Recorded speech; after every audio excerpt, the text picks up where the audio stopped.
اللہ کی یاد میں شکر ہے اور بول کفر ہے۔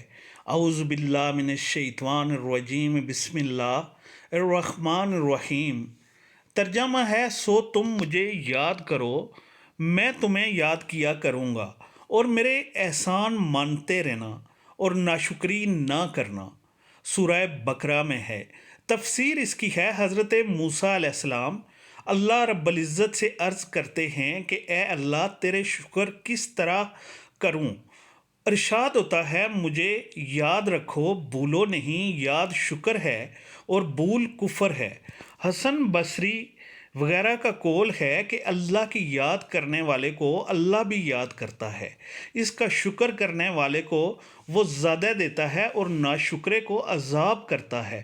بزرگان سلف سے مروی ہے کہ اللہ سے پورا ڈرنا یہ ہے کہ اس کی اطاعت کی جائے، نافرمانی نہ کی جائے، اس کا ذکر کیا جائے، غفلت نہ برتی جائے، اس کا شکر کیا جائے، ناشکری نہ کی جائے۔ حضرت عبداللہ بن عمر سے سوال ہوتا ہے، کیا زانی، شرابی، چور اور قاتل نفس کو بھی یاد کرتا ہے؟ فرمایا، ہاں، برائی سے۔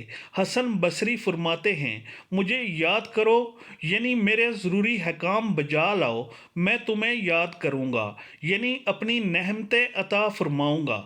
سعید بن جبیر فرماتے ہیں، میں تمہیں بخش دوں گا اور اپنی رحمتیں تم پر نازل کروں گا۔ حضرت ابن عباس فرماتے ہیں کہ اللہ کا یاد کرنا بہت بڑی چیز ہے۔ ایک قدسی حدیث میں ہے، جو تجھے اپنے دل میں یاد کرتا ہے میں اسے اپنے دل میں یاد کرتا ہوں، اور جو مجھے کسی جماعت میں یاد کرتا ہے میں بھی اسے اس سے بہتر جماعت میں یاد کرتا ہوں۔ مسند احمد میں ہے کہ وہ جماعت فرشتوں کی ہے، جو شخص میری طرف ایک بالشت بڑھتا ہے میں اس کی طرف ایک ہاتھ بڑھاتا ہوں، اور اگر تو اے بنی آدم میری طرف ایک ہاتھ بڑھائے گا میں تیری طرف 2 ہاتھ بڑھاؤں گا، اور اگر تو میری طرف چلتا ہوا آئے گا تو میں تیری طرف دوڑتا ہوا آؤں گا۔ صحیح بخاری میں بھی یہ حدیث ہے۔ حضرت قتادہ فرماتے ہیں، اللہ تعالیٰ کی رحمت اس سے بھی زیادہ قریب ہے۔ پھر فرمایا، میرا شکر کرو، ناشکری نہ کرو۔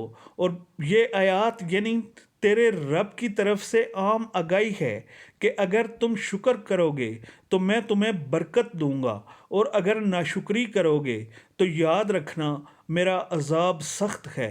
مسند احمد میں یہ ہے کہ عمر بن حسین ایک مرتبہ نہایت قیمتی حلہ پہنے ہوئے آئے اور فرمایا، اللہ تعالیٰ جب کسی پر انعام کرتا ہے تو اس کا اثر اس پر دیکھنا چاہتا ہے۔ تفسیر ابن کثیر میں ہے یہ۔